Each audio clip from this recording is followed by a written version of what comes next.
आज इस प्रश्न में देखो जहाँ प्रश्न दिया जा रहा है वो है कि और अधिक संचय बारंबारता सारणी का दिया जा रहा है।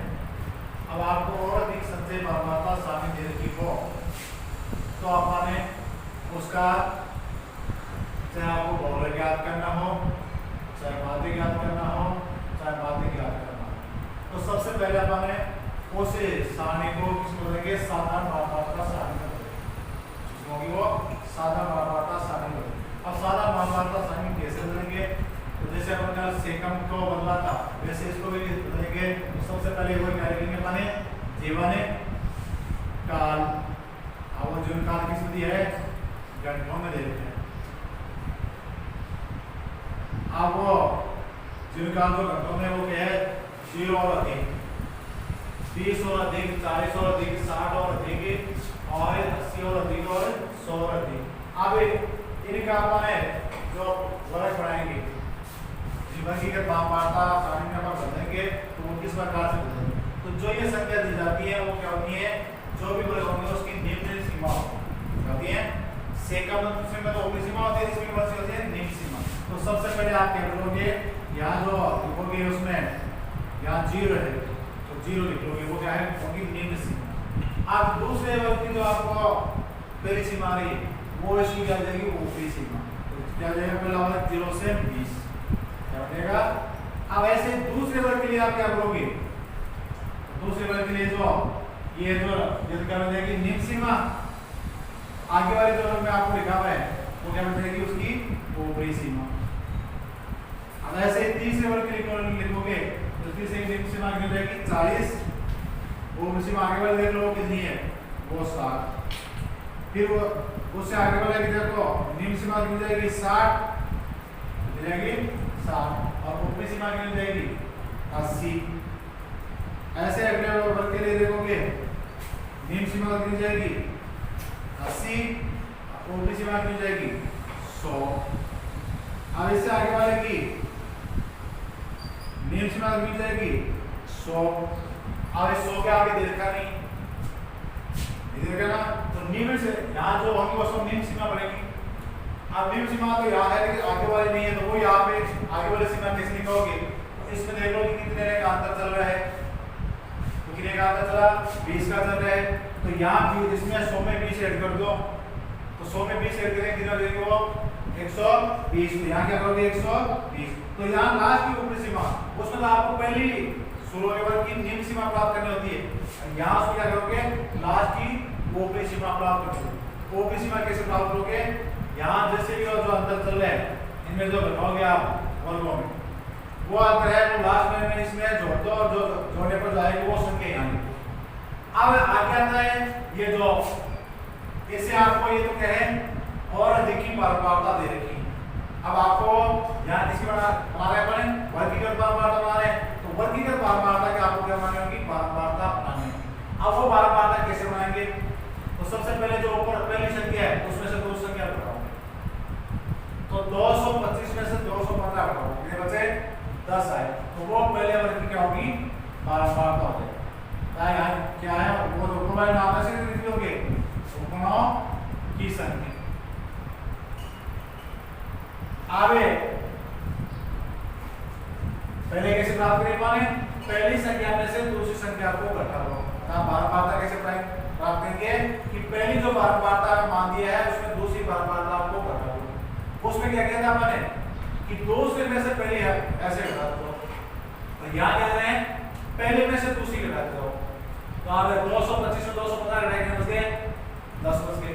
अब 215 में से 180 घटाओ तो कितने बच गए? 35 बच गए। अब वही अगले जो कलम वो यानी 180 में से 128 घटाओ, तो 180 में से 128 घटाओ कितने बच गए? 5 बच गए ना। ये 10 में से 8 घटा गए 2 बच गए, और आगे 52 बच गए ना, 52 बच गए 52। फिर अगला 128 में से 67 घटाओ, 128 में से 67, तो वही 8 में से 7 घटाओगे 1 बच जाएगा, कितने हो गए? 61। अब फिर 67 में से 29 घटाओ तो 17 में से तो काटोगे 8 बाद में 3 कितना हो जाएंगे 38। अब लास्ट वाला 29 में से 0 घटाओ तो लास्ट तो है नहीं आपके पास, तो 29 में कितना घटाओ 0, वो कितना आ जाएगा 29 आ जाएगा। उसमें तो कौन सी आ रही थी, जो ऊपर यहाँ संख्या थी वो की वो यहाँ थी, यहाँ क्या होती है मिसिंग जो संख्या है वो की वो आ जाती। अब क्यों आएगी, क्योंकि इसके आगे कोई संख्या है ही नहीं, वहां पर घटाएंगे क्या 0 घटाएंगे, जैसे 29 में 0 घटाएंगे आगे 29 आ जाएगा। इस प्रकार से पहले आपको और अधिक संचय बारंबारता सारणी दे रखी हो तो उसकी वर्गीकृत बारंबारता सारणी बनानी है। अब वर्गीकृत बारंबारता सारणी कैसे बनाए अपन ने, सबसे पहले आप क्या करोगे, जो यहाँ दिए जाते हैं वो होती है निम्न सीमा, तो उन सबको यहाँ लिखोगे निम्न सीमा। अब ये निम्न सीमा निकली तो दूसरा यहाँ है वो इसकी वेरिएबल की ऊपरी सीमा हो जाएगी, तीसरे वर्ग के वो इसकी दूसरी सीमा हो जाएगी ऊपरी सीमा हो जाएगी, ऐसे आगे वाले में ये ऊपरी सीमा बनती जाएंगी।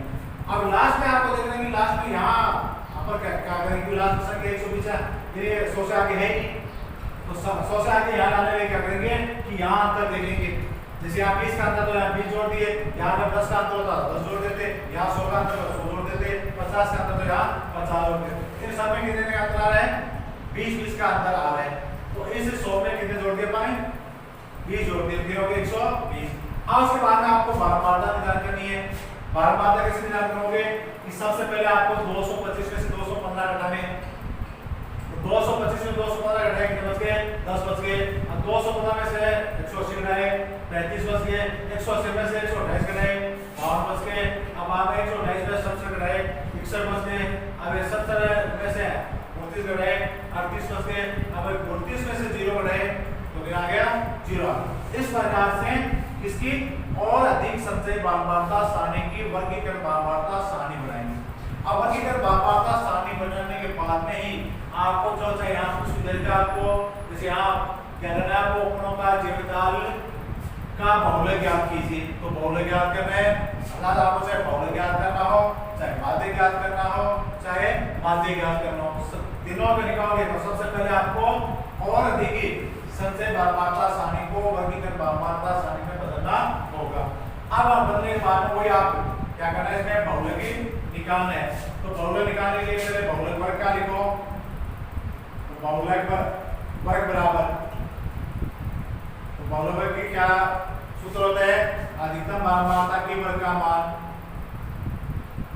अधिकतम में 12 में बारता के वर्ग का मान। अब वो पढ़ो इसमें अधिकतम बारंबारता कहाँ कौन सी आई, तो अधिकतम बारंबारता कौन सी है 61 है।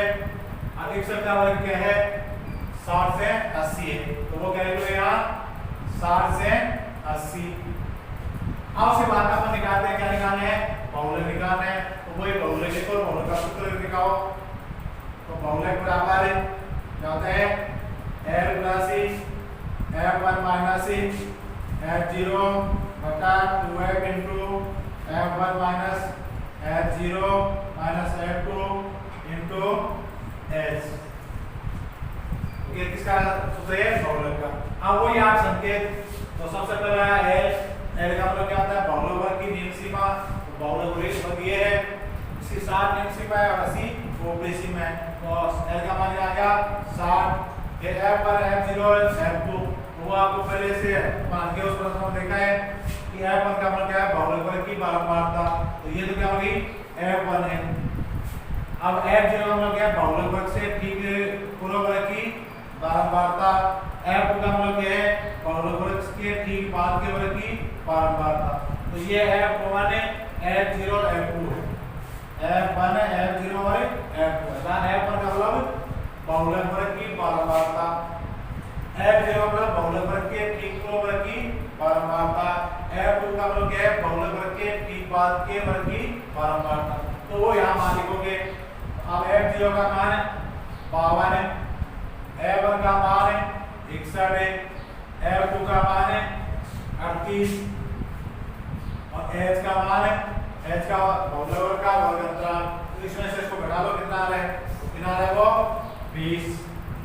अब से बात में इसमें मान रखो, तो सबसे पहले आप ही यानी L का मान कितना है 60, फिर F1 का मान है 61 है, F0 का मान 52 है, बटा 2 गुना 61 और ओम कोई 52 आ जाएगा। F2 का मान है 38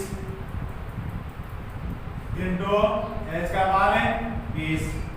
अब 60 प्लस 61 में से 52 घटाओ तो 11 में से 2 घटाए 9 बच के 6 में से 6 0 गुना आगे 20 कर दो, आगे 61 दोनों कितने हो जाएगा 122, कितने हो जाएगा 122। अब इन दोनों को टोटल कर लो, ये कितने हो गए 90, तो कितना हो जाएगा इसका 90, यानी 52 और 30 2 8 10 5 3 8 और 1 12 9 तो 90। अब उसके बाद तुम लोग इसको गुणा कर लो तो 60 प्लस गुणा किया 180, अब इसमें से घटा दो 122 में 90 घटाएंगे बच गए 32। आज के बाद कोई 4 तो 60 है, अब 180 में 32 का भाग लगा दो, 180 में कितना का भाग लोगे 32 का, अब 32 बन जाए 160 निभागे भागे 5 बार। अब बाद में घटाओ कितने बच गए 20 47 शून्य आवे 32 के 192 32 के 192 6 बार तो कितना आ जाएगा 5.6। अब इसमें जोड़ दो तो 65.6 आ जाएगा 65.6। इस प्रकार से अपन प्राप्त करेंगे। इसमें प्राप्त करने का ये तो अपन पहले भी निकाला है। आपको क्या सीखना है इसमें कि आपको ये सीखना है कि जब आपको और अधिक संचय बारंबारता सारणी दे रखी हो तो उसका बहुलक है या माध्य है या माध्य का वो कैसे प्राप्त करते हैं। तो ये प्राप्त करने के लिए पहले आपको क्या करना होगा उस सारणी को वर्गीकृत बारंबारता सारणी में बदलना होगा। और वर्गीकृत बारंबारता सारणी में कैसे बदला जाता है तो सबसे पहले आपको ध्यान रखना है कि जो आपको यहाँ ये दी होती है वो होती है जो भी यहाँ वर्ग होते हैं उसकी निम्न सीमा। तो यहाँ क्या होगी ये निम्न सीमा होगी। वो ऊपरी सीमा होगी तो आप वैसे लेते जाओगे। लास्ट वर्ग की ऊपरी सीमा कैसे लोगे तो वो कैसे लोगे जो यहाँ अंतर आ रहा है इनमें वर्गों में वो अंतर इसमें जोड़ दोगे वो आ जाएगी। फिर इसकी बारंबारताओं को कैसे निदान करोगे। ये तो किसी बारंबारता है और अधिक की है आपको किसी लानी है वर्गीकृत बारंबारता लानी है।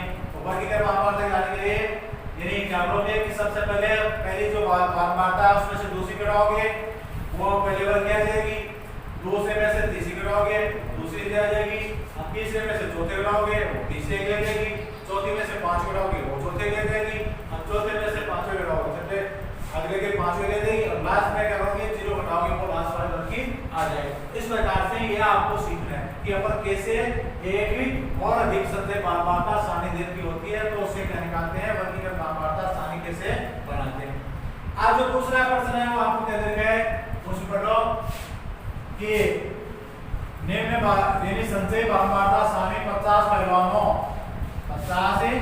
पहलवानों के बार यानी किसमें दर्शाई किलोग्राम में दर्शाती है। विचलन विधि से बार का माध्य ज्ञात कीजिए। क्या निकालना आपको बार का माध्य ज्ञात करना है। अब ये क्या है संचय बारंबारता सारणी। आगे में कई बार प्रश्नों में आपको कह दिया जाए कि ये संचय बारंबारता सारणी है। अब कई में आपको नहीं आ जाएगा इसमें तो वो भी आपको खुद को निदान करना है। वो कैसे निदान करोगे यहाँ जैसे आप देखोगे इसमें वर्ग में तो आपको पता नहीं चलेगा और वर्ग का वर्ग में दे दिया जाएगा लेकिन यहाँ जो बारंबारता होगी उसमें जो भी क्रम होगा वो बढ़ते हुए क्रम में चलेगा और जो वर्गीकृत बारंबारता सारणी उसमें इसका क्रम बढ़ते हुए नहीं चलता। जैसे अभी आपने देखा कहीं कितने थे 20 थे कहीं 52 थे कहीं 61 थे कहीं वापस है 38 थे कभी 29 थे। तो इसमें आप देखो कि 4 18 39 47 50 हमें बढ़ता हुआ जा रहा नहीं आगे जाकर हम कहीं कम नहीं हुआ है। तो जिसमें आपको ऐसे बढ़ते हुए जाए तो यहाँ आपको बात ये लिखे भी नहीं सीधा आगे कहता निम्न सारणी में 50 पहलवानों के बार को किलोग्राम में दर्शाती है तो विचलन विधि से बार का माध्य ज्ञात कीजिए। तब आपको यहाँ इसी संख्या को देखकर आपको पता है कि भाई ये संचय बारंबारता सारणी है या नहीं। तो समझे संचय बारंबारता सारणी का आपको कैसे पता चलेगा कि यहाँ जो भी बारंबारता दी है वो क्या होगी बढ़ती हुई होंगी कहीं भी कम में नहीं होंगी। यहाँ जैसे आपको उससे यहाँ दी जाएगी यहाँ से अधिक यहाँ आएगी यहाँ से अधिक यहाँ आएगी और लास्ट की सबसे अधिक होती जाएगी। प्रकार से वो होगी। तो इसका मतलब आपको क्या समझना है कि वो संचय बारंबारता सारणी है। क्या है वो? संचय बारंबारता सारणी। अब वो संचय बारंबारता सारणी है तो उसको आपको कितना पता होगा? वर्गीकृत बारंबारता सारणी बताओ। तो वो अपन क्या करेंगे कि वो पहले ऊपर वाले वैसे चलेंगे बार किलोग्राम में। अब वो बार किलोग्राम में कितने देते हैं आपको? पहले 100 से 110, फिर 110 से 120, फिर 120 से 130, फिर 130 से 140, 140 से 150। आवे जो पहलवानों में संख्या देखी है वो संख्या में आप देख रहे हो कि सबसे पहले कितनी संख्या देखी है आपको? 4। तो 4 का 4 लिख दो। अब से मान में 18 में से 4 घटाओ। 18 में से 4 तो 18 में 4 घटाएंगे बच गए 14 बच गए। फिर 39 में 18 घटाओ। 39 में से 18 घटाओगे 50 में बच गए 19 बच गए। नहीं 21 बच गए। 21 बच रहे ना? 21 बच गए। फिर 47 में से 39 घटाओ तो कितने बच गए? 47 में से 39 8 बच गए। फिर 50 में से 47 घटाओ कितने बच गए? 3 बच गए। तो ये क्या बता दिया हमने? वर्गीकृत बारंबारता सारणी। ये कौन सी थी? संचय बारंबारता सारणी। तो संचय बारंबारता सारणी साधारण हो तो उसमें क्या होता है? वर्ग का वर्ग में दे दिया जाता है और बारंबारता है वो बढ़ते हुए क्रम में दी जाती है। अब उस बारंबारता को आपको पुनर्निर्धारण करना पड़ता है। अब उनको पुनर्निर्धारण कैसे करोगे? जो पहली बारंबारता वो होती रहेगी, अब वो होती रहेगी। जैसे सेकंड में आपने देखा था कि यहाँ इसके पीछे कोई बारंबारता नहीं है ना? तो अपन क्या किया कि 4 में से 0 को घटाया तो 4 का 4 आ गया। फिर 18 में से 4 को घटाया 14 आ गया। 39 में से 18 घटाए 21 आ गए। 47 में से 39 घटाए 8 आ गए। 50 में से 47 घटाए कितने आ गए? 3 आ गए। इस प्रकार से अपन घटाते जाएंगे। कौन सी बन गई है? संचयी बारंबारता सारणी की वर्गीकरण बारंबारता सारणी बन। अब ये बनने के बाद अब अपन देखेंगे कि आपको क्या करना है, क्या ध्यान करना है। कि कोई भी ज्ञान करो आपको पहले तो वर्गीकरण बारंबारता सारणी बनानी होगी। अब क्या ध्यान करना है आपको? बार का माध्य ज्ञात करो अर्थात समांतर माध्य ज्ञात करना है।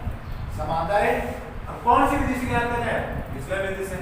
इसे लिखोगे विचलन। तो विचलन विधि से जो माध्य वो माध्य का सूत्र है तो समांतर माध्य बराबर तो क्या होता है? a प्लस सिग्मा fd बटा सिग्मा f। ये है। अब उसमें जैसे आपको माध्य निकालना हो कोई भी विधि से निकालो तो यहाँ क्या निकालते हैं? अभी अक्ष का जो मध्य मान वो निकाला जाता है। तो अक्ष मान प्लस अक्ष 2 बटा 2 ये याद करो। आगे पहले वही दोनों को इन दोनों को जोड़ो तो कितना हो गया? 210। 210 में 2 का भाग दिया 105 कितना आ गया? 105। ऐसे दूसरे को जोड़ लो दोनों का टोटल क्या है? 130। 130 का आधा गया 115। अब आपको आगे जोड़ते हुए जाना नहीं है। आपको भी पता है यहाँ 15 कितने का है? 10 का है तो 10 इसमें ऐड करते जाओ। तो आप 115 में 10 जोड़े 125। अब बाद में 125 में वही क्या जोड़ दोगे आप ही 10 जोड़ दोगे तो 135। 135 में 135 में वही क्या करोगे 10 जोड़ोगे तो 145। इस प्रकार से आपको जोड़ते चलना है।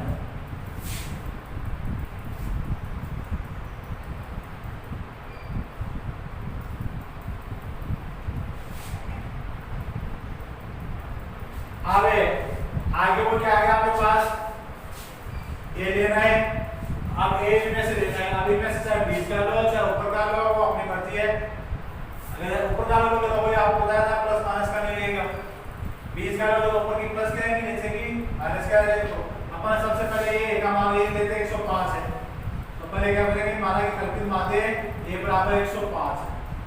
यहाँ वो 105 है। फिर आ गया d। d का मतलब विचलन और विचलन का सूत्र क्या होता है? अक्ष माइनस a। अक्ष माइनस a अर्थात ये जो मान आ गए अक्ष के उसमें से a को घटा दो तो a है उसको घटा दो। तो घटाओ पहले 105 में से 105 रहे 0 बच गया। फिर 115 में से 105 गए 10 बच गए। अब 125 में से 105 गए 20 बच गए। फिर 135 में से 105 गए 30 बच गए। फिर 145 में से 105 गए 40 बच गए। ऐसे अब यहाँ वो अपन है 125 लेते दे भी सकते हैं, तो तब ऊपर वाले को ये माइनस के आते हैं, नीचे वाले प्लस के आ जाते हैं। तब प्लस और माइनस अलग होता है, आपको आगे जोड़ना वगैरह दो बार करना। तो अपन इसलिए ऊपर वाले ले। अब इसके बाद में आ गया था अभी एफ डी, इसका मतलब है सिग्मा एफ डी होना एफ गुना डी का है। अब एफ गुना डी का तो पहले एफ तो ये है और डी अभी आया है, तो 4 को 0 से गुणा करो 0, 14 को 10 से गुणा करो 140। अब 21 को इससे गुणा करोगे 20 से गुणा करो तो ये दोनों 42 420। फिर 8 को 30 से गुणा करोगे तो 240। फिर 3 को 20 से गुणा 120 या।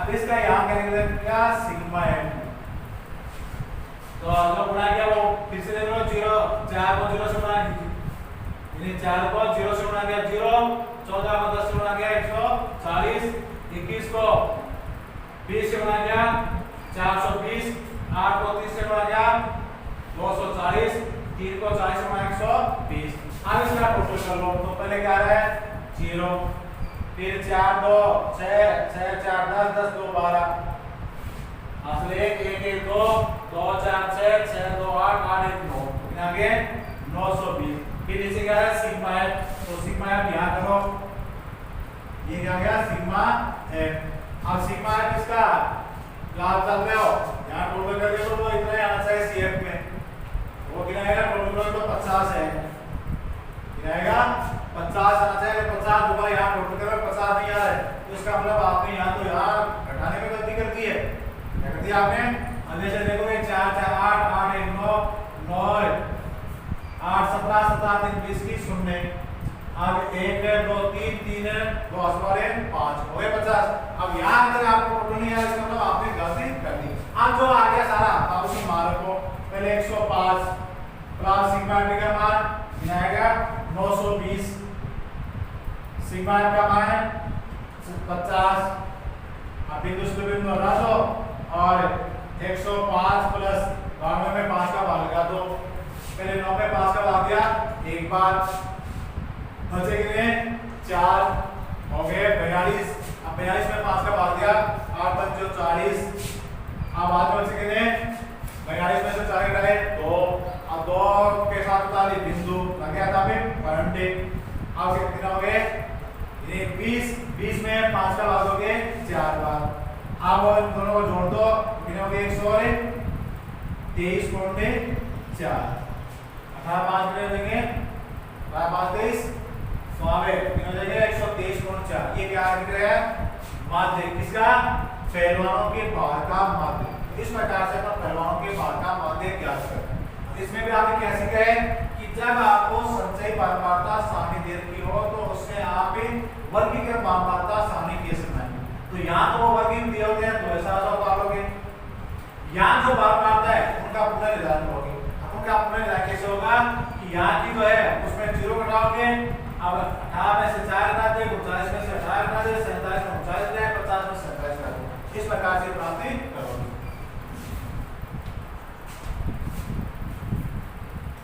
तो आगे प्रश्न में जो आप देख रहे हो क्या कहे कि पौधे की 40 पत्तियों की लंबाई निकटतम मिलीमीटर में मापी गई। पत्तियों की लंबाई का माध्य क्या है, तो यहाँ पर सब अच्छी तरह से ध्यान से देखो। जो अन्य प्रश्न आपको दी गई थी वर्गीकृत बारंबारता मापने में वो इस प्रकार से नहीं, उनमें क्या था कि यहाँ जैसे 118 से 126 है, तो यहाँ जो थी वो यहाँ थी। वैसे आता जैसे 0 से 10 10 से 20 20 से 30 30 से 40 40 से 50। तो जो था कहने का मतलब क्या था कि यहाँ जो ऊपरी सीमा पहले वर्ग की ऊपरी सीमा और दूसरे वर्ग की निम्न सीमा वो समान होती है। लेकिन यहाँ क्या हो रहा है कि इस वर्ग की ऊपरी सीमा और इस वर्ग की निम्न सीमा समान नहीं। तो जब ये किसी वर्ग की ऊपरी सीमा पहले वर्ग की ऊपरी सीमा और दूसरे वर्ग की निम्न सीमा समान होती है। तो वो वर्गीकृत बारबारता बंटन है वो कौन सी विधि से बनाई होती है? अपवर्ती विधि से बनाई होती है।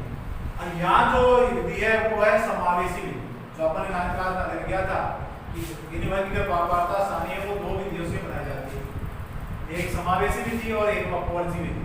तो जो अन्य प्रश्न अपन आपसे देखे हैं वो सारे अपवर्ती विधि से थे, और ये जो प्रश्न है वो समावेशी विधि में। अर्थात में कहने का तात्पर्य है कि 118 से 126 तक का यहाँ दिया गया है, उसमें क्या होता है कि 118 से 125 तक की रेखा 26 का उसमें शामिल नहीं करते।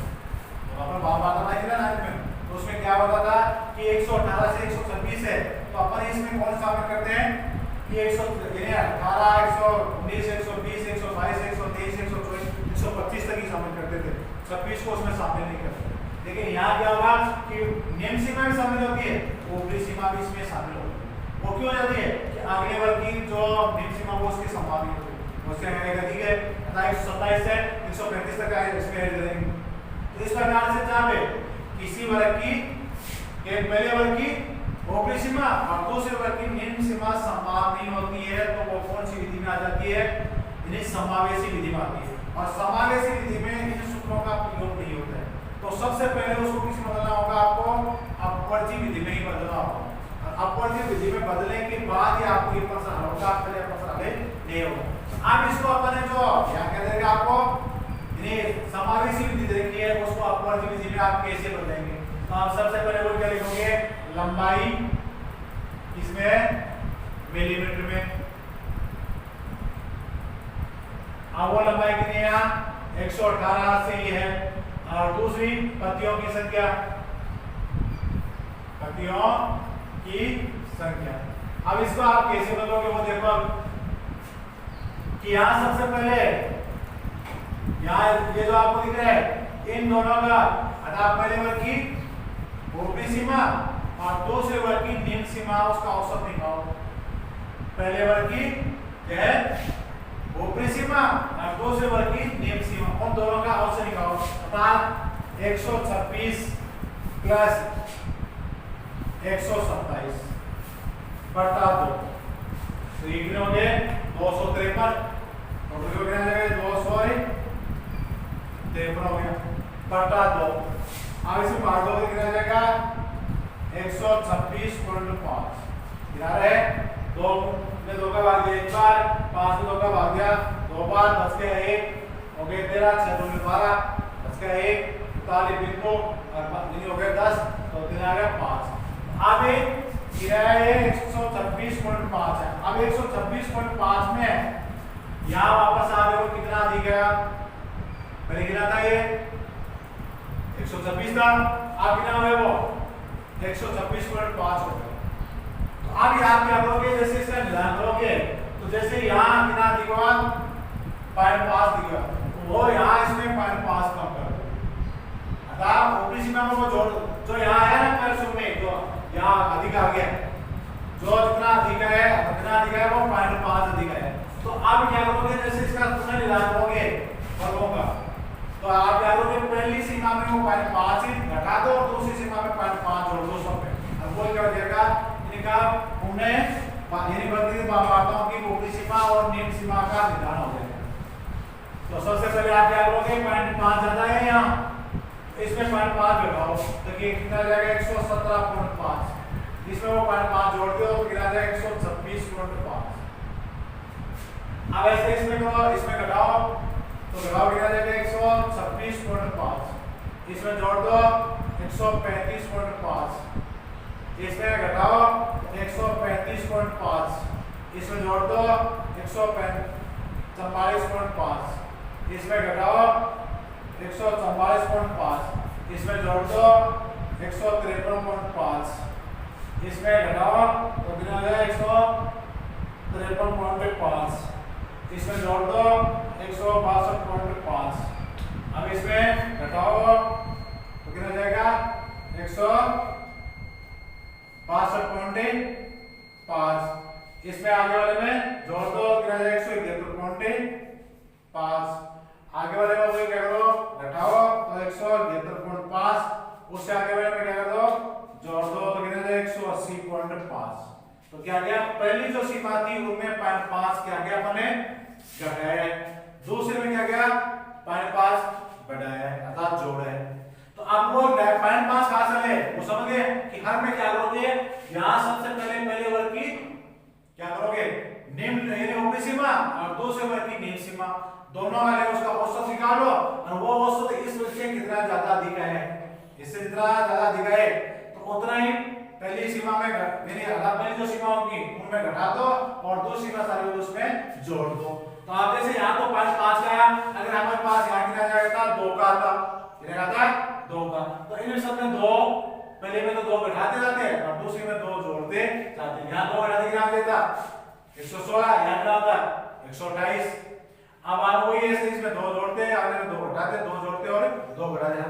अर्थात जो भी पहले वर्ग की ऊपरी सीमा और दूसरे वर्ग की निम्न सीमा होगी उन्हें दोनों का औसत करेंगे, औसत में जितना पहले वर्ग की ऊपरी सीमा से जितना ज्यादा अधिक आएगा उसको पहली सीमा क्या करेंगे, सभी वर्गों की पहली सीमा में घटाएंगे और सभी वर्गों की दूसरी सीमा या ऊपरी सीमा में जोड़ेंगे और वो जोड़ते आपको जो यहाँ प्राप्त होगा वो ये क्या हो जाएगा कि अपवर्ती विधि प्राप्त हो जाएगी। अब वापस पढ़ देखो 117.5 126.5, अब यहाँ देखो आई नहीं, वापस 126.5 हो गई नहीं है, अब यहाँ से देखो समान होगी नहीं, अर्थात क्या हो गया कि पहले वर्ग की ऊपरी सीमा और दूसरे वर्ग की निम्न सीमा है वो आपको समान लाने हैं। अब बार-बार तो आपको कुछ करना नहीं, वो वैसे वैसे लिख दो, सिर्फ आपको याद से पुनर्निर्धारण करनी है। तो वो क्या है, कितना आया 3 5 9 12 5 4 2। अब बाकी आपको आगे क्या निकालना है, माध्यिक निकालना है। माध्यिक वैसे वैसे अब कौन सी हो गई है, वर्गीकृत बार-बार सारी हो गई, वही माध्यिक निकालो, क्या करोगे पहले बहुलक निकालोगे, तो बहुलक के लिए क्या करना होगा आपको, यहाँ संचय बार-बार बनानी होगी। तो बहुलक का सूत्र क्या होता है, m/2 से ठीक बड़ी CF के पद के वर्ग का मान। अब संचय बार-बार करना तो कितना जाएगा, 3 का तो 3 3 5 8 8 9 17 17 12 29 29 5 34 34 4 38 38 2 40, ये हो गया। अब वही बहुलक निकालो, माध्यिक निकालो तो 4/2 बराबर 20, 20 से बड़ी कौन है 29 है, 29 का जो वर्ग है वो कौन है, ये है। अब आज में वो आगे क्या लिखोगे, माध्यिक बराबर L + N/2 - CF होता है 2H, यानी माध्यिक की बराबर क्या होता है L + N/2 - C/F गुणा H। अब उसमें वही मान होंगे, तो पहला है किसका मान L का, तो माध्यिक वर्ग की निम्न सीमा अर्थात 127.5, फिर दूसरा किसका आ रहा है यानी N का, तो N का मान क्या आया 40, फिर किसका आया C का, तो C का मान है 17, फिर किसका आया F का, F का मान है 12, फिर क्या है H का, तो H का इसमें देखो किनारा सब में 9 का है, किनारा है 9 का, F बराबर कितना जाएगा, H बराबर क्या जाएगा 9। तो इस प्रकार से उसके मानों के मान निकाल लोगे। अब अगला जो प्रश्न है उसमें देखो क्या देगा आपको कि 2 उम्मीदवार हैं और दोनों उम्मीदवार कहां गए, एक व्यवसाय कॉलेज में प्रवेश लेने हेतु गए हैं। अब उनके जो पीछे क्लास कर दो या वहां उसने एग्जाम दी, या तो पीछे क्लास में तो उसके जो नंबर है वो इस प्रकार से है, या वहां उसने जैसे प्रवेश के लिए कोई परीक्षा आयोजित करी थी कॉलेज में, उनके दोनों में इतने नंबर आए। अब उस कॉलेज में ये है कि उन्हें सिर्फ एक ही विद्यार्थी को क्या करना है, प्रवेश लेना, 2 को नहीं लेना है, तो वो एक ही लेने के लिए आपको इसके आधार पर बताइए कि वो क्या कह रहा है कि माध्य ज्ञात कर बताइए कि ए और बी में से कौन अधिक है, यानी बारिश माध्य ज्ञात कर बताइए कि उन दोनों में ए और बी में से कौन अधिक होके अर्थात किसका प्रवेश उस कॉलेज में होगा, कौन से विद्यार्थी का जो प्रवेश में कॉलेज में हो जाएगा। तो अब किसका होगा उसका हम कैसे करेंगे, यहाँ बारिश माध्य निकालेंगे और बारिश माध्य में बाहर जिसका आ जाता होगा, ज्यादा बाहर होगा वो ही उस कॉलेज में प्रवेश योग्य होगा। अब वही बारिश माध्य एक अपन है निकाय तो वही या तो इसी तालिका में अपन अलग कर लेंगे या अलग अलग दोनों तालिका बना लेंगे, इसी में करेंगे तो ये तो क्या उसका ये क्या अंक है, ये उस अंकों का भार है। भार का मतलब समझो ना कि जैसे कोई विषय है तो उसमें जैसे यहाँ विषय अपन यहाँ एड्रेस जोड़ते हैं कि विषय अलग और जोड़ती है कॉलम, या क्रम संख्या के अपना विषय जोड़ती है, ये विषय है, विषय में ऐसे दे जैसे ये अंग्रेजी है, ये गणित है, अगर ऐसा कॉलेज में जा रहा है तो ये क्या है, भौतिक विज्ञान है, भौतिक विज्ञान है, और ये रासायनिक विज्ञान है, रासायनिक विज्ञान। उसके नंबर है, इसके नंबर है लिखे लो। अब इनमें नंबर देखो, जैसे ये हो गया कि अंग्रेजी में पहले 80 प्राप्त किए, गणित में 88, भौतिक विज्ञान में 85, रसायन विज्ञान में 89। बी ने जो प्राप्त किया अंग्रेजी में 76, गणित में 90, भौतिक विज्ञान में 86, रसायन विज्ञान में 90 प्राप्त किए। अब ये जो बार है, बार का मतलब है कि अंग्रेजी है उनकी तुलना में जो गणित है वो 3 गुना बार है, और रसायन विज्ञान और भौतिक विज्ञान वो 2 गुना बार है। जो अंकों का बार है, जो उस कॉलेज में बाहर निकाल कर रखा है, अर्थात जो महत्व के अनुसार वहां होते हैं, जैसा कॉलेज में क्या होते हैं, महत्व के अनुसार उनको अंकों का बार दिया जाता है, तो वहां महत्व सबसे ज्यादा किसका होगा, वैसे कॉलेज में गणित का होगा, तो गणित को सबसे ज्यादा नंबर 1 पर दे रखा है। फिर उससे कम किसको दिया है, भौतिक विज्ञान और रसायन विज्ञान। अंग्रेजी है वो एक बोलचाल की लैंग्वेज भाषा है, उसको कम दिया गया, इस प्रकार से उसको दिया है। अब इनके के अनुसार आप क्या निकालेंगे, भारित माध्य निकालेंगे, और भारित माध्य जिसका ज्यादा आएगा वो अधिक होंगे। अब वो कैसे निकालेंगे, पहले जैसे एक के लिए क्या करेंगे, तो उसके लिए क्या लेंगे, ये तो क्या है इसका अंक है, तो इसको अक्ष मानेंगे, जैसे अक्ष मान लिया, इसको क्या मान लिया, मैंने अक्ष को मान लिया, और यहाँ बार को डब्लू मान लिया, मान लिया बस, वेज में बार होता है उसको डब्लू मान लेते हैं। अब इसे एक के लिए अपन पहले डब्लू गुना अक्ष निकालें, डब्लू गुना अक्ष, तो अक्ष तो ये डब्लू ये, अब 80 को 1 से गुना करो तो कितना आ गया 80, अब 88 को 3 से गुना करो, 8 3 24, 8 3 24, और 24 से 2 26, फिर 50 को 2 से गुना करो, 5 2 10, 8 2 16 17, फिर 89 को 2 से गुना, 9 2 18, 8 2 16 17, ये आगे किसके है, एक के लिए। अब यहाँ कोई यहाँ तो सिग्मा डब्ल्यू कर लो, और सिग्मा डब्ल्यू को कितना है 8, यहाँ कर लो सिग्मा डब्ल्यू एक्स, और इनका कर दो 8 4 12 को डब्ल्यू, 8 4 14, 14 7 21, 21 है 7, हो गया 28। आगे ये हो गया 6, इन 4 हो गए, 2 आसपास वाले 6, तो फिर आ गया 682, फिर हो गया 8 4 12 को डब्ल्यू, 8 4 14, 14 7 21 22 से लेके आसपास वाले जोड़ा ना इसमें 29 से 16। अब वही भारित माध्य किसके लिए, एक का भारित माध्य।